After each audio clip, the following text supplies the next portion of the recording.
aming panalangin.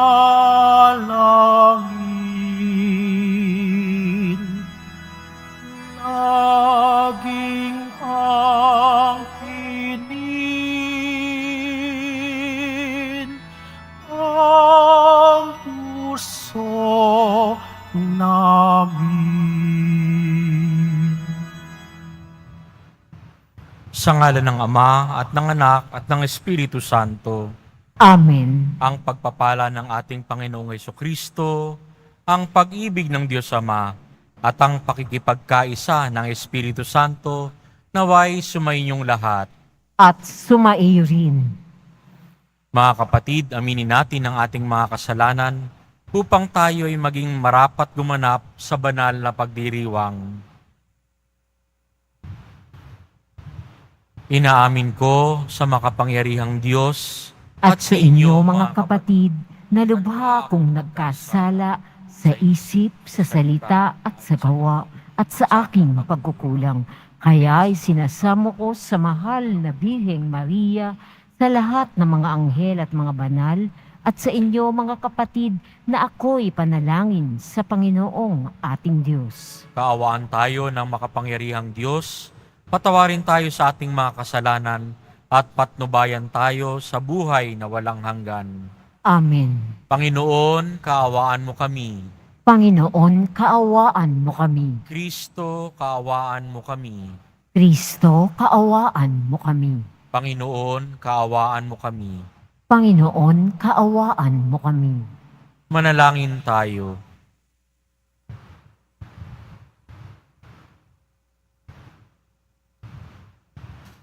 Ama naming makapangyarihan, gawin mong kami mabihisan ng tanang kabutihan ng puso ng iyong anak na minamahal, at pag-alabi nawa kami ng kanyang loobin at kaisipan, upang kaming naging kanyang kalarawan ay maging dapat makasalo sa walang maliw na katubusan, sa pamamagitan niya kasama ng Espiritu Santo, magpa sa walang hanggan.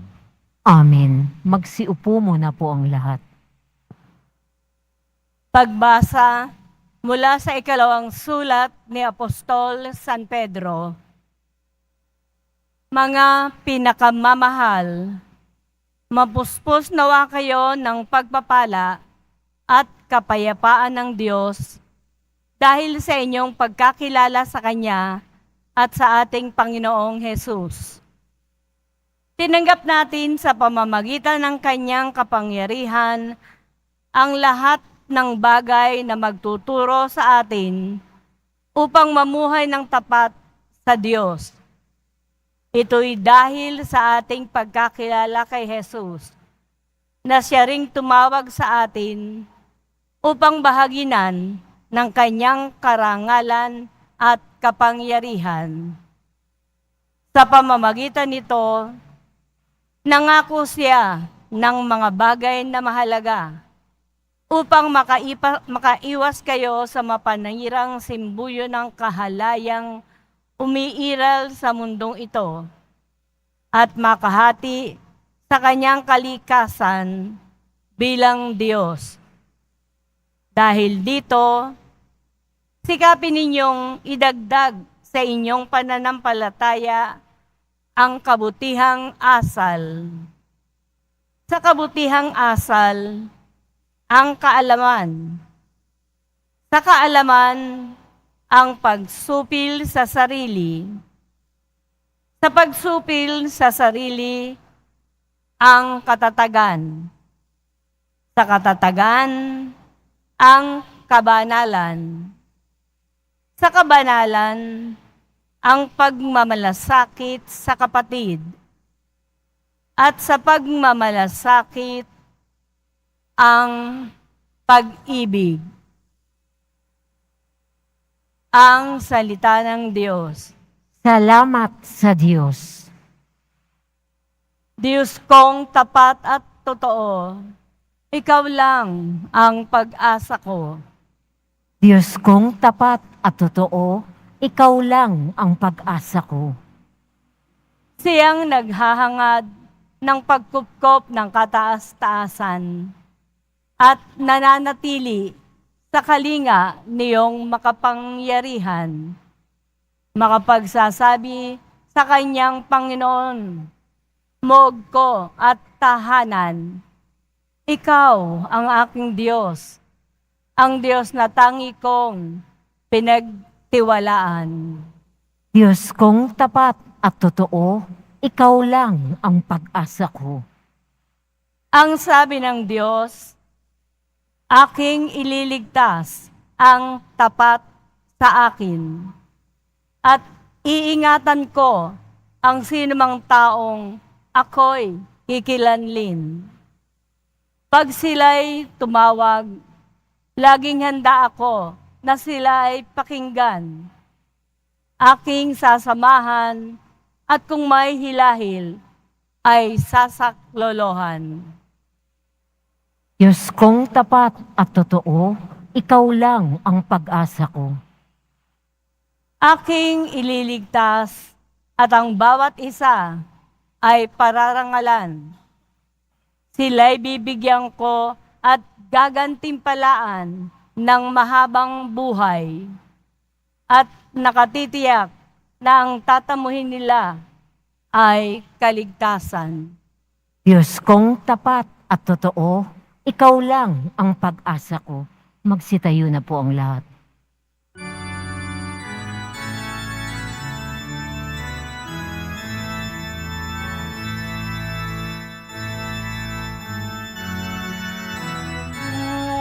Hallelujah, Hallelujah, Hallelujah,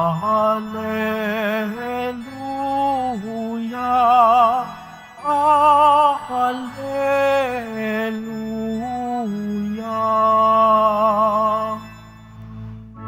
Si Jesucristo ay tapat, saksi at buhay ng lahat, tayo'y kaniyang iniligtas.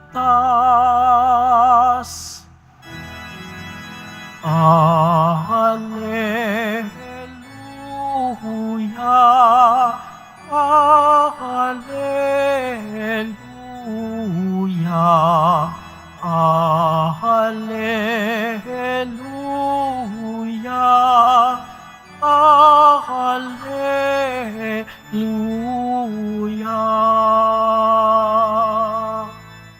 Sumainyo ang Panginoon. At sumairin. Ang pagpapahayag ng mabuting balita ng Panginoon ayon kay San Marcos. Papuri sa iyo, Panginoon. Noong panahong iyon, nagsimulang magsalita si Jesus sa mga punong saserdote, mga eskriba at matatanda ng bayan sa pamamagitan ng mga talinhaga. Sinabi niya, may isang taong nagtanim ng ubas sa kanyang bukid at binakuran niya ito. Humukay siya ng pisaan ng ubas at nagtayo ng isang mataas na bantayan. Pagkatapos iniwan niya ang ubasan sa mga kasama at siya ay nagtungo sa ibang lupain. Nang dumating ang panahon ng pitasan, pinapunta niya ang isa niyang utusan upang kunin sa mga kasama ang kanyang kaparte. Ngunit sinunggaban ng mga kasama ang utusan, binugbog at pinauwing walang dala. Ang may-ari nagpapunta uli ng isang utusan, ngunit kanilang pinukpok ito sa ulo at dinusta. Nag-utos na naman siya ng isa pa, ngunit pinatay nila ang utosang iyon. Gayon din ang ginawa nila sa marami pang iba. May binugbog at may pinatay. Iisa na lang ang natitira na maaaring papuntahin sa kanila, ang kanyang minamahal na anak. Ito ang kahuli-huling pinapunta niya. Igagalang nila ang aking anak, wika niya sa sarili. Ngunit ang mga kasama ay nag-usap-usap. Ito ang tagapagmana. Halikayo, patayin natin at nang mapa sa atin ang kanyang mamanahin. Kanilang sinunggaban siya, pinatay, at itinapon sa labas ng ubasan. Ano ngayon ang gagawin ng may-ari ng ubasan? Paroroon siya at papatayin ang mga kasamang iyon at ang ubasay ibibigay sa iba. Hindi pa ba ninyo nababasa ang nasasaad sa kasulatan? Ang batong itinakwil ng mga tagapagtayo ng bahay ay siyang naging batong panulukan. Ginawa ito ng Panginoon at ito'y kahanga-hanga. Tinangka ng mga pinuno ng mga Hudyo na dakpin si Jesus sapagkat nahalata nilang sila ang pinatatamaan sa talinghagang iyon. Ngunit takot naman sila sa mga tao, kaya't hindi nila inano at siya'y umalis. Mga kapatid, ang mabuting balita ng ating Panginoon. Pinupuri ka namin, Panginoong Hesukristo. Magsiupo muna po ang lahat. Alam ng mga pinuno ng Hudyo na sila ang pinatatamaan ni Jesus sa talinghagang ito. Pero mapasa hanggang ngayon, applicable pa rin po ito sa atin. Hindi na sa mga punong saserdote, mga eskriba, at matatandang ng bayan, kundi sa bawat isa sa atin. Dahil tayo ay pinagkatiwalaan ng Diyos. Pinagkatiwalaan niya tayo upang alagaan ang bawat isa. Ang ilan dito ay nagtatrabaho, mayroon kayong mga tauhan na under sa inyo, sumusunod sa inyo. Kung pagmamalupitan nyo at hindi nyo tatratuhin ng maayos, pananagutin nyo rin ito sa Diyos. Sa mga magulang dito, ang inyong anak ang sumusunod sa inyo. Kung hindi naman po kayo magulang o kaya hindi naman kayo empleyado, may sarili kayong business. Kung yung business nyo po ay hindi tapat at nandaraya kayo, pananagutan nyo rin ito sa Diyos. Ang pagkakamali ng mga tao na pinagkatiwalaan sa talinhaga ay pilit nilang inaangkin yung hindi sa kanila. Lahat po ng bagay dito sa mundo galing sa Diyos. Wala po talaga tayong pag-aari. Tayo'y hinabilinan. No? Ginawa tayong tagapag-alaga. Naway gampanin natin yung pag-aalaga na yon. Dahil kung hindi, pananagutan din natin iyon sa Diyos. Kaya nga po mabuting balik-balikan yung unang pagbasa mula kay Pedro, no? Mula sa pananampalataya hanggang sa pag-ibig. Idagdag sa inyong pananampalataya ang kabutihang asal, sa kabutihang asal ang kaalaman, sa kaalaman ang pagsupil sa sarili, sa pagsupil sa sarili ang katatagan, sa katatagan, ang kabanalan. Sa kabanalan, ang pagmamalasakit sa kapatid o sa kapwa. At sa pagmamalasakit, ang pag-ibig. Doon po tayo dinadala ng Diyos mula sa ating pananampalataya, patungo sa pag-ibig. At naway ating dasalin ngayong araw, ang Salmo, Diyos kong tapat at totoo, ikaw lang ang pag-asa ko. Amen. Magsitayo na po ang lahat.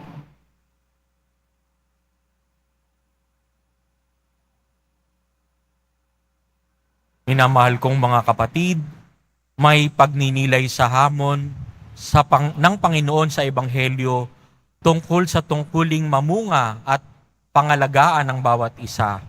Ilagay natin sa harap ng Diyos Ama ang ating mga kahilingan, ang ating pong panalangin. Ama, gawin mo kaming kalugod-lugod sa iyo. Ama, gawin mo kaming kalugod-lugod sa iyo. Ang mga namumuno sa simbahan, naway makatanggap ng liwanag, kalakasan at pag-aalay sa tungkuling paggabay sa mga sumasampalataya sa panahon ng kagipitan. Manalangin tayo. Ama, gawin mo kaming kalugod-lugod sa iyo. Ang ating pamilya, naway bigyang pansin ang diwa ng panalangin upang mapuno ang ating mga isip ng kapayapaan at kasiyahan na nagmumula sa Diyos. Manalangin tayo. Ama, gawin mo kaming kalugod-lugod sa iyo. Tayo naway mamunga ng pag-ibig, pagpapatawad, katarungan at kapayapaan sa ating buhay. Manalangin tayo. Ama, gawin mo kaming kalugod-lugod sa iyo.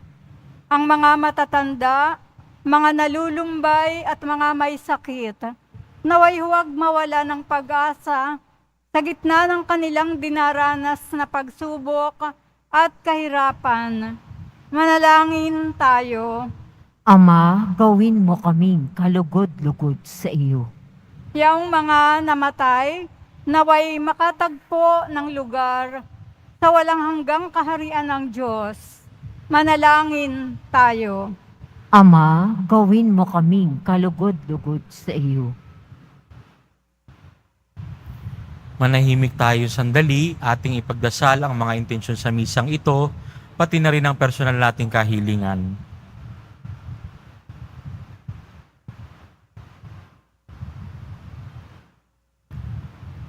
Ama, ang iyong anak ay ang batong tinanggihan. Tinatanggap namin siya ng buong puso at may panalangin naming itinataas sa iyo ang aming mga kahilingan. Hinihiling namin ito sa pamamagitan ni Kristong aming Panginoon. Amen. Amen. Magsiupo muna po ang lahat.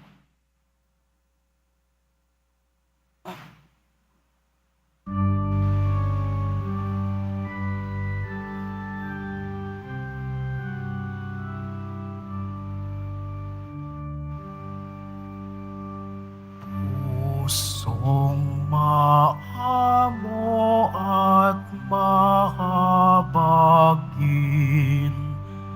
dalangin namin ay inyong dinggin sa oras ng panganibalagim. Jesus, kami lingapin. Buong ligaya kami himlay sa inyong piling, di na mawawalay ang iyong puso'y siyang patnubay ng aming buhay hanggang mamatay.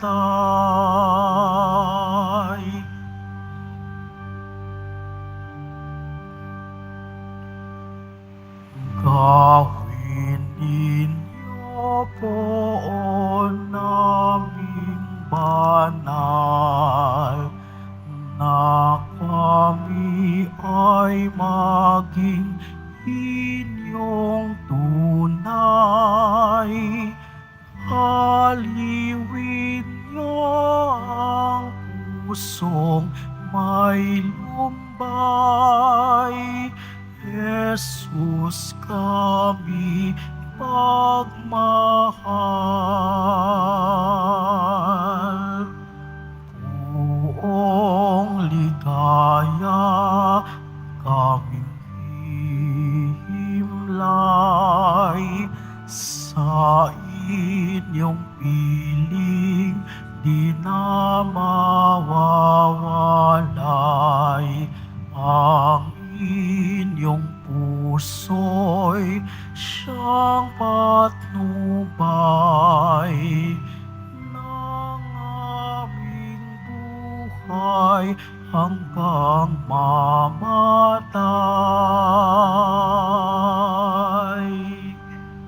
Magsitayo na po ang lahat. Manalangin kayo mga kapatid upang ang paghahain natin ay kalugdan ng Diyos sa mga makapangyarihan.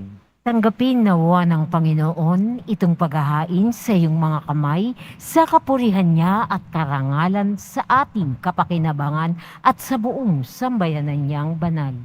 Ama naming lumikha, ikaw ay puspos ng awa at pag-ibig sa tanan. At dahil sa iyong pag-ibig na nag-uumapaw, ibinigay mo sa amin ang bugtong mong anak na pinakamamahal. Ipagkaloob mong kami makiisa niyang lubusan upang ang pagsamba sa iyo'y marapat naming may alay sa pamamagitan niya kasama ng Espiritu Santo magpa sa walang hanggan. Amen. Sumainyo ang Panginoon, At sumairi, itaas sa Diyos ang inyong puso at diwa. itinaas na namin sa Panginoon. Pasalamatan natin ang Panginoong ating Diyos. Marapat na siya ay pasalamatan. Ama naming makapangyarihan, tunay ngang marapat na ikaw ay aming pasalamatan sa pamamagitan ni Jesucristo na aming Panginoon. Dakilang pag-ibig niya ang nagbunsod na maghain ng sarili nang kami matubos kaya't itinampok siyang nakabayubay sa krus. Mula sa kanyang tagilirang sinibadugot tubig ay masaganang dumanak kaya't sambayanan mo'y dito'y nababanaag. Ito'y ang kasangkatauhan na aakit sa puso ng iyong anak na sumagip sa mga dumudulog sa batis ng kanyang pag-ibig. Kaya kaisa ng mga anghel na nagsisiawit ng papuri sa iyo nang walang humpay sa kalangitan, kami nagbubunyi sa iyong kadakilaan. Santo, Santo, Santo, Panginoong Diyos ng mga hukbo, napupuno ang langit at lupa ng kadakilaan mo o sana sa kaitaasan. Pinagpala ang naparirito sa ngalan ng Panginoon o sana sa kaitaasan. Magsiluhod po ang lahat.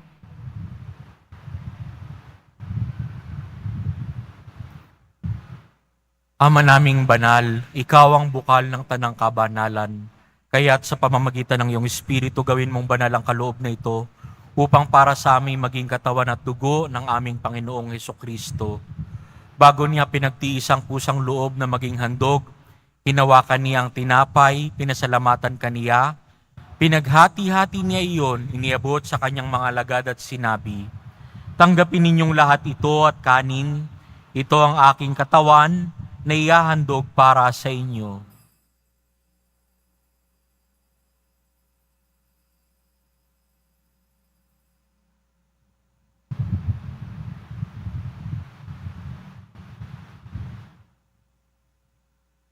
Gayon din naman nung matapos ang hapunan, hinawakan niya ang kalis, muli kaniyang pinasalamatan.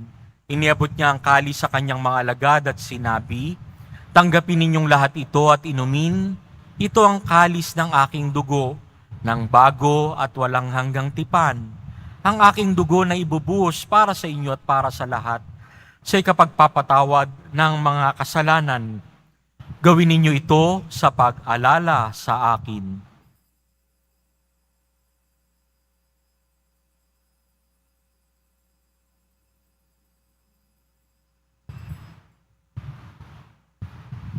Magsitayo na po ang lahat. Ang misteryo ng ating pananampalataya. Si Kristo'y namatay, si Kristo'y nabuhay, si Kristo'y babalik sa wakas ng panahon. Ama, ginagawa namin ngayon ang pag-alala sa pagkamatay at muling pagkabuhay ng iyong anak. Kaya't iniaalay namin sa iyo ang tinapay na nagbibigay buhay at ang kalis na nagkakaloob ng kaligtasan.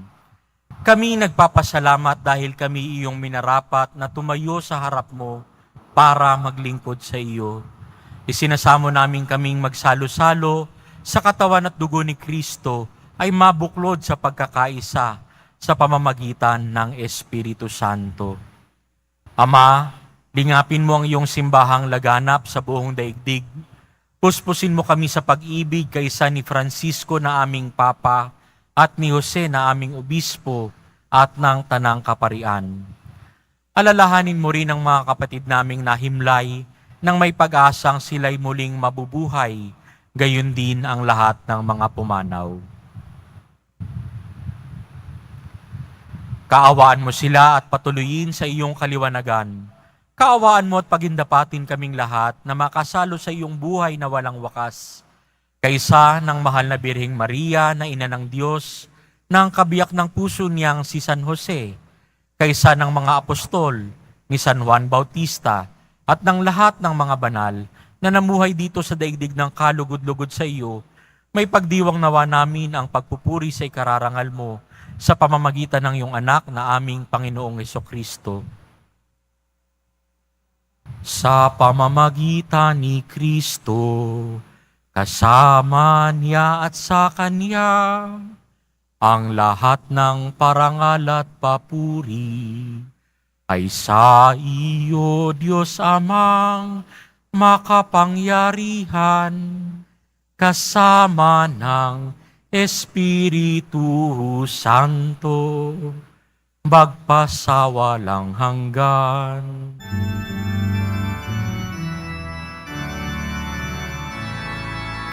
Amen. Amen. Amen.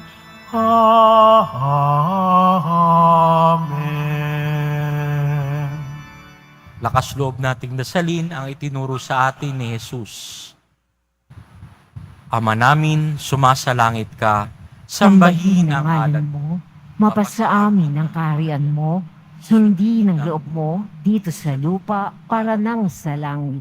Bigyan mo kami ngayon ng aming kakanin sa araw-araw at patawarin mo kami sa aming mga sala para nang pagpapatawad namin sa nagkakasala sa amin. At huwag mo kaming ipahintulot sa tukso at iadya mo kami sa lahat ng masama.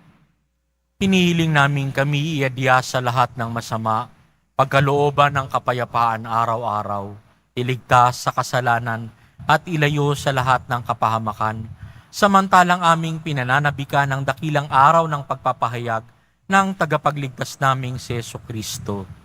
Sapagkat iyo ang kaharian at ang kapangyarihan at ang kapurihan magpakailanman. Amen. Panginoong Jesucristo, sinabi mo sa iyong mga apostol, kapayapaan ang iniwan ko sa inyo, ang aking kapayapaan ang ibinibigay ko sa inyo. Tunghayan mo ang aming pananampalataya at huwag ang aming paulit-ulit na pagkakasala. Pagkalooban mo kami ng kapayapaan at pagkakaisa ayon sa iyong kalooban, kasama ng Espiritu Santo magpasawalang hanggan. Amen. Ang kapayapaan ng Panginoon ay laging sumainyo. At sumaiyo rin. Magbigayan po kayo ng kapayapaan sa isa't isa.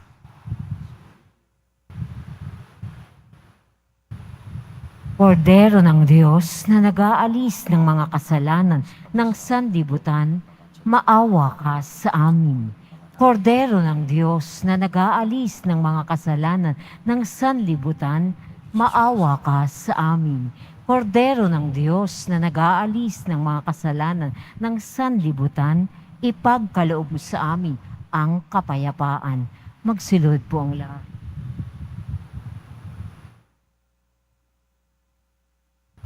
Ito si Jesus, ang pag-ibig ng Diyos, ang kordero ng Diyos na nag-aalis ng kasalanan ng sanlibutan. Mapapalad tayong inaanyayahan sa kanyang banal na piging. Panginoon, hindi ako karapat-dapat na magpatuloy sa iyo, ngunit sa isang salita mo lamang ay gagaling na ako.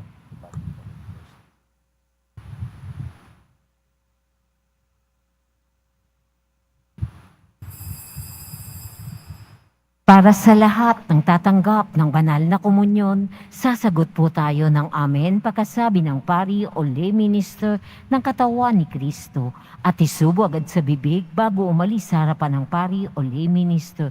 Sumunod po tayo.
Manalangin tayo.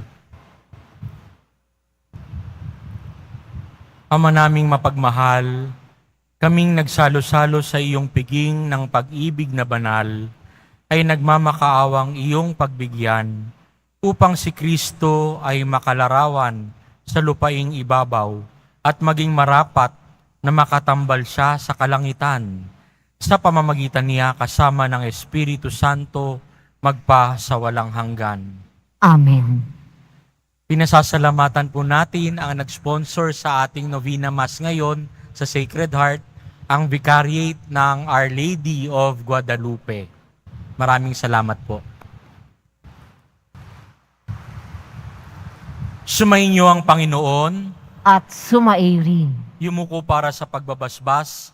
Mahal na pong Jesus Nazareno, inihayag mo sa pamamagitan ng krus ang walang maliw na pag-ibig ng Diyos sa sangkatauhan. Pakinggan mo ang kahilingan ng iyong angka na nagsusumamo sa iyo. Makamtanawa nila ang iyong katugunan at tanggapin ang kasagutan na may utang na loob na tinatanaw. Basbasan din po ninyo ang mga daladala nilang mga imahen at dasalan. Sa pamamagitan ng bendisyon na ito, naway maalala nila ang mga pangako nila noon sa binyag na ikaw ang kanilang iibigin at paglilingkuran bilang Panginoon magpa sa walang hanggan. Amen. Pagpalain kayo ng makapangyarihang Diyos Ama, Anak at Espiritu Santo. Amen. Humayo kayong taglay ang kapayapaan at pag-ibig ng poong Jesus Nazareno. Salamat sa Diyos.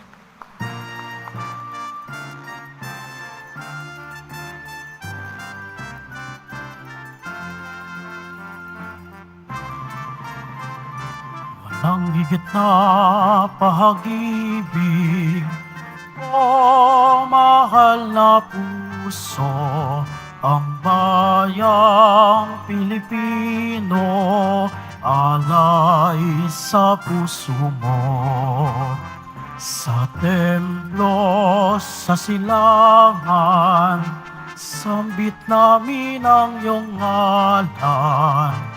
Maghahari kang tunay sa pari hanggang hulo.